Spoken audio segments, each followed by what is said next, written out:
श्री गुरु परमात्मा ने नमः। सीता जी को भी कर्म फल भोगना पड़ा। फल दिए बिना कर्म शांत नहीं होता, कर्ता के पीछे घूमता रहता है। मनुष्य तो क्या, ईश्वर भी यदि मनुष्य के रूप में अवतार लेते हैं तो उन्हें भी कर्म के सिद्धांत का पालन करना पड़ता है। यह तो सभी जानते हैं कि भगवती सीता साक्षात महालक्ष्मी का अवतार थीं, फिर भी उन्हें अपने कर्मों का फल भोगना ही पड़ा। लोकापवाद के कारण जब श्री राम जी ने उनका त्याग किया, उस समय वे गर्भवती थी। उन्हें उस अवस्था में पति वियोग तथा वनवास का दुख मिला, जो बचपन में उनसे अनजाने में हो गए एक अपराध का परिणाम था। इस संबंध में पद्म पुराण में एक कथा आती है। अपने बाल्यकाल में एक दिन सीता जी मिथिला नगरी में सखियों के साथ विनोद कर रही थी। वहाँ उन्हें सुख पक्षी का एक जोड़ा दिखाई दिया, जो आपस में किलोल करते हुए भगवान श्री राम की गाथा गा रहा था कि पृथ्वी पर श्री राम नाम से प्रसिद्ध एक बड़े सुंदर राजा होंगे, उनकी महारानी सीता के नाम से विख्यात होंगी। श्री रामचंद्र जी बड़े बलवान और बुद्धिमान होंगे तथा समस्त राजाओं को वश में रखते हुए सीता जी के साथ 11,000 वर्षों तक राज करेंगे। धन्य है श्री राम। ऐसा वो पक्षी लोग मतलब आपस में बात कर रहे थे। परम मनोहर रूप धारण करने वाली वे जानकी देवी भी धन्य हैं, जो श्री रघुनाथ जी के साथ प्रसन्नतापूर्वक विहार करेंगी। अपना व श्री राम जी का चरित्र सुनकर सीता जी ने सखियों से कहा, कुछ भी करके इन पक्षियों को पकड़ लाओ। उन दिनों मनुष्य संकल्प करके कभी कभी पशु पक्षियों की भी भाषा समझ लेते थे और उनको समझा देते थे। इसलिए संदेह नहीं करना चाहिए कि सुखी की बात को सीता जी कैसे समझ गईं। सखियों ने सखी को पकड़ लिया और सीता जी को अर्पित कर दिया।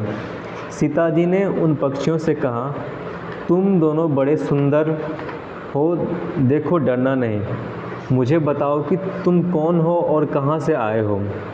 राम कौन है और सीता कौन है, तुम्हें उनकी जानकारी कैसे हुई। तुम मेरी तरफ से निर्भीक रहो, मैं तुम्हें फंसाकर तंग नहीं करना चाहती हूँ, किंतु तुमने गाथा ही ऐसी गाई है जिनसे मेरा मन हर लिया है। सीता जी के इस प्रकार प्रेम पूर्वक पूछने पर उन्होंने कहा, देवी हम महर्षि वाल्मीकि के आश्रम में रहते हैं। वे त्रिकाल ज्ञानी हैं। उन्होंने रामायण नामक एक ग्रंथ बनाया है। उसकी कथा मन को बड़ी प्रिय लगती है। अपने पर अन्याय होने पर भी दूसरों पर अन्याय न करने वाले श्री रामचंद्र जी की लीला एवं समता के विषय में सुनते सुनते हमारा चित्त बड़ा प्रसन्न होता है। इसलिए हम आपस में उसकी चर्चा कर रहे थे। तुम भी उसे ध्यानपूर्वक सुनो। भगवान विष्णु अपने तेज से 4 अंश में प्रकट होंगे। राम, लक्ष्मण, भरत और शत्रुघ्न के रूप में वे अवधपुरी में अवतरित होंगे। भगवान श्री राम महर्षि विश्वामित्र के साथ मिथिला पधारेंगे। उस समय एक ऐसे धनुष को जिसको धारण करना भी दूसरों के लिए कठिन है, देखकर वे उसे तोड़ डालेंगे और जनक किशोरी सीता जी को अपनी धर्मपत्नी के रूप में ग्रहण करेंगे। फिर उन्हीं के साथ श्री रामचंद्र जी अपने विशाल साम्राज्य का पालन करेंगे। सीता जी ने पुनः पूछा, श्री रामचंद्र जी कैसे होंगे, उनके गुणों का वर्णन करो। मनुष्य अवतार में उनका विग्रह कैसा होगा। तुम्हारी बातें मुझे बड़ी प्रिय लग रही है। सीता जी के प्रश्न सुनकर सुखी मन ही मन जान गई कि ये ही सीता हैं। उन्हें पहचानकर वह सामने आ उनके चरणों पर गिर पड़ी और बोली, श्री राम जी का मुख कमल की कली के समान सुंदर होगा। नेत्र बड़े बड़े तथा खिले हुए पंकज की शोभा को धारण करने वाले होंगे। वे अपनी शांत सौम्य दृष्टि से जिस पर भी निगाह डालेंगे उसका चित्त प्रसन्न और उनकी तरफ आकर्षित हो जाएगा। श्री रामचंद्र जी जब सब प्रकार के ऐश्वर्यमय गुणों से युक्त होंगे। परंतु सुंदरी तुम कौन हो। मालूम होता है कि तुम ही जानकी हो। इसलिए अपने पति के सौंदर्य, शूरवीरता और योगासन यशोगान का बार बार श्रवण करना तुम्हें अच्छा लग रहा है। सीता जी का सिर लज्जा से थोड़ा नीचे हो गया। लज्जा प्रदर्शित करते हुए सीता जी ने मीठी मुस्कान के साथ कहा, तुम ठीक कहती हो। मेरे मन को लुभाने वाले श्री राम जी जब यहाँ आकर मुझे स्वीकार करेंगे तभी मैं तुम्हें छोड़ दूंगी, अन्यथा नहीं। तुमने अपने वचनों से मेरे मन में लोभ उत्पन्न कर दिया। अब तुम इच्छानुसार क्रीड़ा करते हुए मेरे महल में सुख से रहो और मीठे मीठे पदार्थों का सेवन करो। सीता जी की यह बात सुनकर सुकी ने कहा, साध्वी, हम वन के पक्षी हैं, पेड़ों पर रहते हैं और सर्वत्र विचरण करते रहते हैं। हमें तुम्हारे महल में सुख नहीं मिलेगा। मैं गर्भिणी हूँ। अभी वाल्मीकि जी के आश्रम में अपने स्थान पर जाकर बच्चों को जन्म दूंगी, उसके बाद तुम्हारे पास आ जाऊंगी। सीता जी ने कहा, कुछ भी हो, मैं तुम्हें जाने नहीं दूंगी। तब सुक ने कहा, जानकी, तुम हट न करो, हमें जाने दो। सीता जी कहती हैं, सुक, तुम जा सकते हो, किंतु सुखी को नहीं छोड़ूंगी।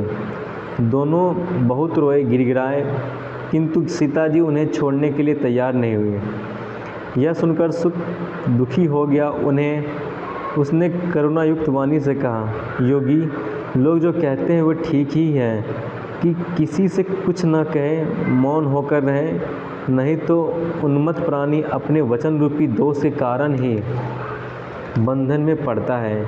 यदि हम इस पर्वत पर बैठकर वार्तालाप न करते तो यह बंधन हमें कैसे प्राप्त होता।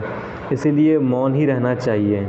इतना कहकर सुक ने पुनः सीता जी से प्रार्थना की, सुंदरी, मैं अपनी भार्या के बिना जीवित नहीं रह सकता, इसीलिए इसे छोड़ दो, मेरी इतनी प्रार्थना स्वीकार कर लो।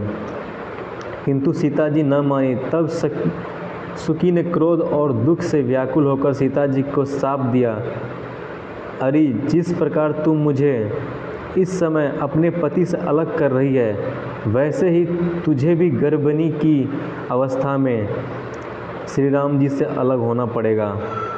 यह कहकर पति वियोग के शोक से उसने प्राण त्याग दिए।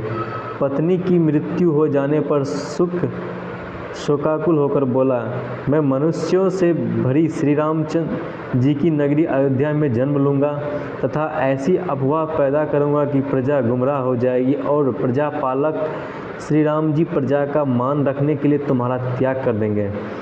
क्रोध और सीता जी का अपमान करने के कारण सुक का धोबी के घर जन्म हुआ। उस धोबी के कथन से ही सीता जी निंदित हुई और गर्भिणी अवस्था में उन्हें पति से अलग होकर वन में जाना पड़ा। कर्म का फल तो अवतारों को भी भोगना पड़ता है। इसी से विदित होता है कि कर्म करने में कितनी सावधानी बरतनी चाहिए।